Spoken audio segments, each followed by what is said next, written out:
I'm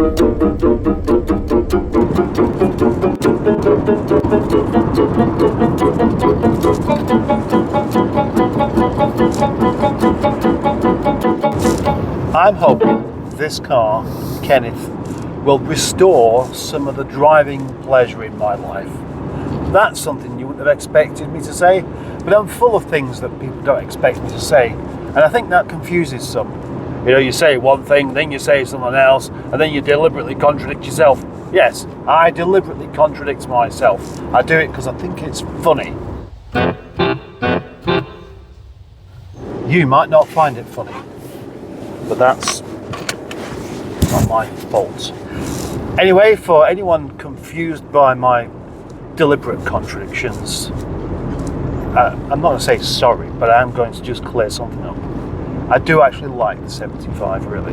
I just don't like the amount of things that go wrong with them if they're not looked after. I think they're a very, very handsome car, that's true. I think they drive very, very well, that's true. I think they're a classic, that's true. The door cards do annoy me, that's true. They do have a reputation for being driven by wannabe antique dealers, that's true. They also don't have an engine that properly suits the car, that's true. The diesel, not enough power, really not enough. This failed the Blackstone Edge 5th gear challenge just then, but I was distracted because I was thinking about something else. If this was an L series, it had shot up there in 5th gear and everything would have been a bit more scary. You would have thought that being teamed up with BMW at the time could have provided them with a really good, powerful diesel engine. Nope, they didn't want the Rover 75 to have a powerful diesel engine.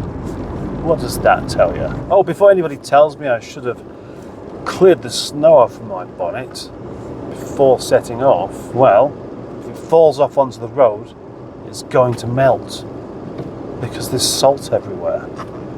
I mean, this panic about the snow, it's typical of how we do things in this country. Panic about it, then it doesn't happen. Every time there's a bit of snow, you'll get people complaining, where are the gritters? Where are the gritters? There should be grit in these roads. These roads are going to be treacherous at 0.5 degrees. No, they're not. Of course they're not. Anyway, that's another reason why this car is perfect for me. Because I've got a dog.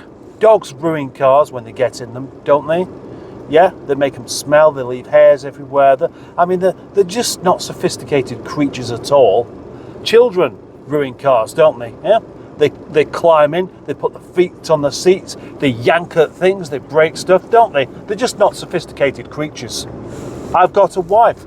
Wives get in cars, they ruin things, don't they? Have you ever been in a woman's car? Always full of crisp packets and chocolate wrappings. They're not sophisticated creatures at all, that's the trouble with them. You cannot have a show car shared with a family. It's as simple as that. But I may as well make this one as best as I can. But I'm just not going to worry about it being perfect. No.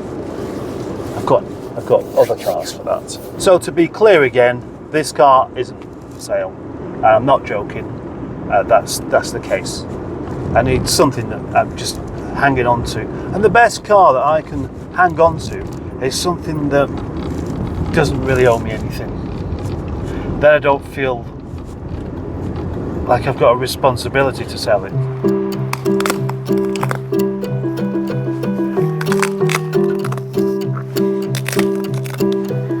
Hello, -3 here today, and I know for some that's a bit like a Spanish holiday in the sun, but for me it's not.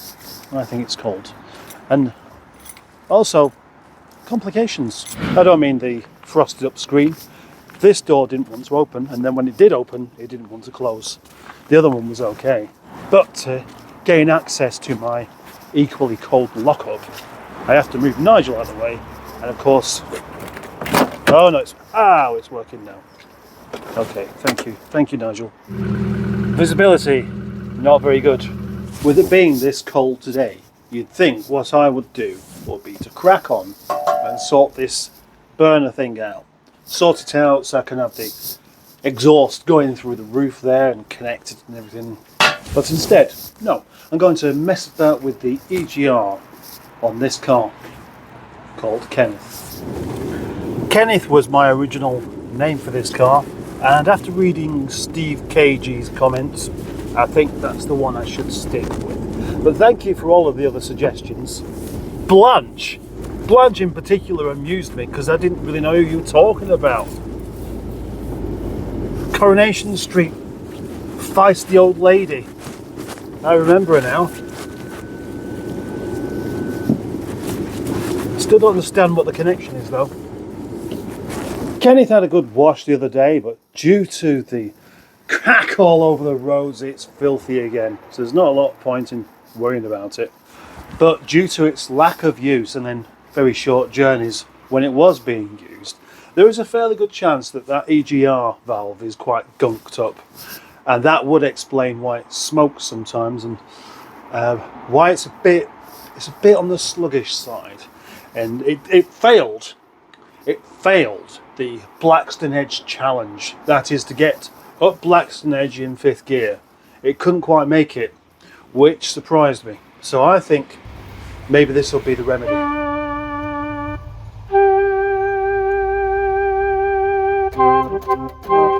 And here we have the EGR valve just there, which no doubt is going to be exceedingly gunky. Can we get a light in there? Yeah, yes. Oh, yes. Yes, very, very glossy actually.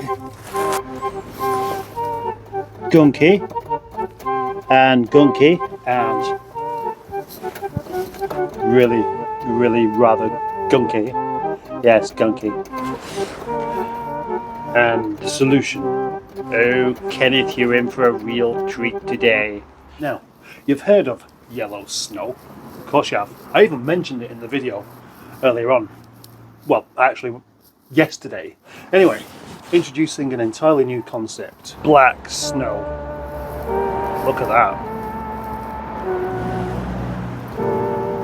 Okay, that's a lot cleaner. I've got this back on. I've just been cracking on basically because it's a rather grubby job. Even with lots of brake cleaner, it's just diesels are just horrible, aren't they? Well, no, they're just dirty, and sometimes dirt is good. There we go, all finished, all back together, and the vacuum pipe has been blocked off. That's the advice from the man next door.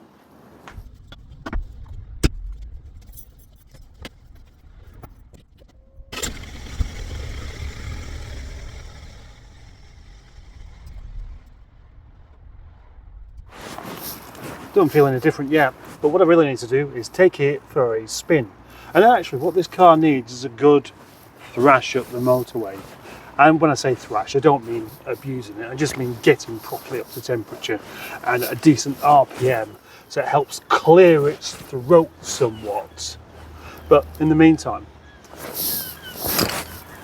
let's do a bit of lithium. Right, it's all set for a test drive, and because that'll help me get nice and warm as well. And I've just reset the trip computer. 20.1 miles per gallon, 20 miles per gallon, 19.8 miles per gallon, 19.7. This is what idling does, but I daren't switch it off at the moment. Ow, my knee! Oh! 19 miles per gallon. Where's it going to go? Oh, 18.7. 18.4. This is a new challenge, isn't it? How few miles per gallon can you get out of an M47 engine? That is possibly a record. Bum bum bum bum bum, top down in your brown BMW. How cool is that?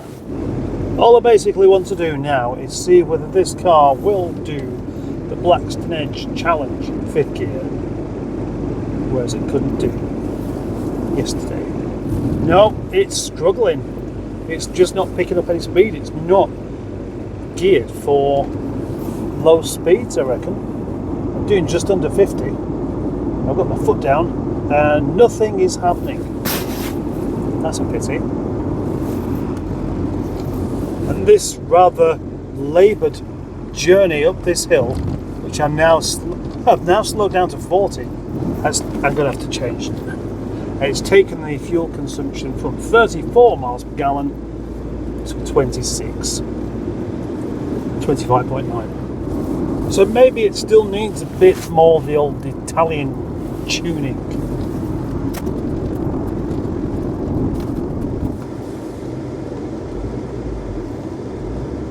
Well, the smoke seems to have gone, but just needs a bit of... Oh dear, I was about to pull out and go quickly, but I can't now. See how quickly I can catch that truck up.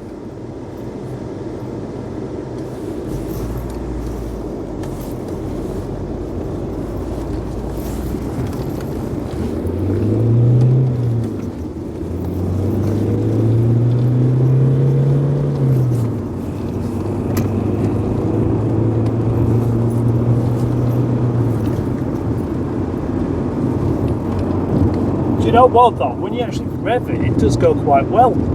It just is a surprisingly low amount of power low down.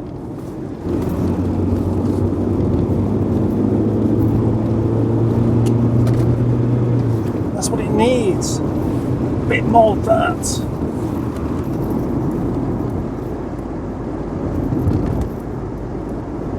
Now you see these two white cars ahead, a Volkswagen in white and what looks like a Volkswagen in front of that, but it could be anything really. These two are part of the 35 mile per hour club, so that's their speed, that's where they go everywhere. When we get back down into the village and it goes to 30, I bet they carry on going at 35. Paid up members, look at that, on your brakes, slowing down for this ever so slight curve there. You can't have your new car fall over. That is a St. Bernard there. That's not the fear though. These drivers there, they weren't afraid of falling off the road, but because they're going down a hill, they crept over 35 miles per hour and had to apply the brake to make sure they were back under it again. 37.1, which isn't quite as good as I was hoping. But then again, it's been up 2 hills as well as down 2. Set of traffic lights, and of course, a quick clogging uphill.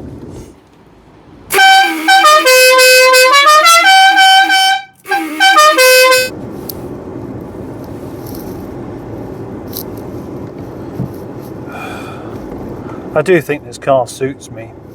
Not who I was, but possibly who I'm becoming. And I say that because my knee hurts so much and it's making me feel like an old cripple.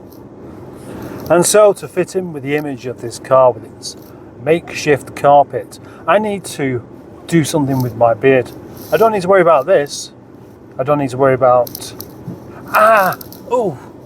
But I do need to start trimming my beard. Like making my beard presentable, but then glugging bottles of red wine. And also I could do with popping somewhere where I can get myself a double-breasted suit, which I wear all of the time, and not a smart one, not particularly, no, it's got to be a tweed suit. I'm getting old enough to need that, to feel myself. Charity shops, that's what I should do. I should pop to a charity shop, see if I can get myself a nice thick double-breasted suit made of tweed, some shiny but shabby looking shoes, and the whole ensemble. I can see it all now. The suit would be kind of a yellowy, greeny colour thing, and my beard should be really rather tidy, and my hair should be cut but only a bit, and oh, there's Elvis. And I shall dress like this every day. I shall pop to and from the yard dressed like an English gentleman, but whilst at work getting my hands grubby, which today I have, I shall slip on the rather scruffy stuff, and then get straight back out of it afterwards, because I don't want to be seen as someone who's scruffy.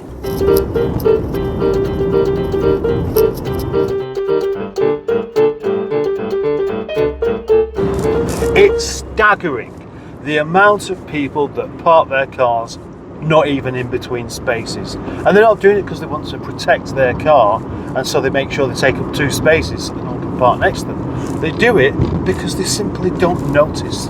They don't notice that the back wheel is straddling the space. That's how people drive these days.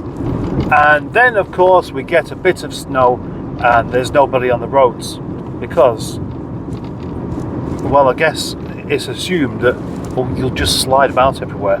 You won't be able to stop, even though there's no snow on the roads. This is going to be interesting.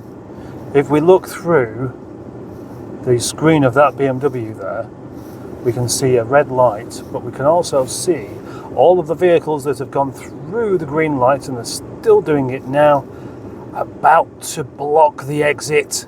Oh, that's going to be fun. Yep, it's changed, and there's nowhere we can go, because there's a red van. Oh, hang on, can we just about get through? We might just about to be able to get through. Oh, this is...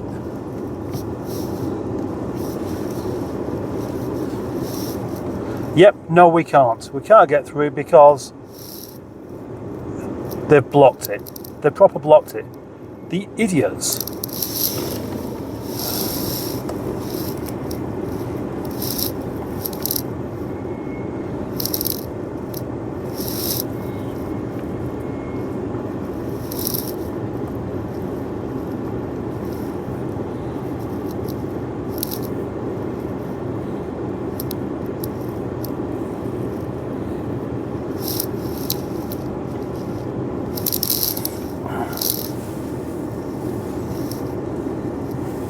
There's nowhere any of these people can go because it's blocked. So why go through? Why go through a green light? Why go through the light just because it says green when you know you can't even get anywhere?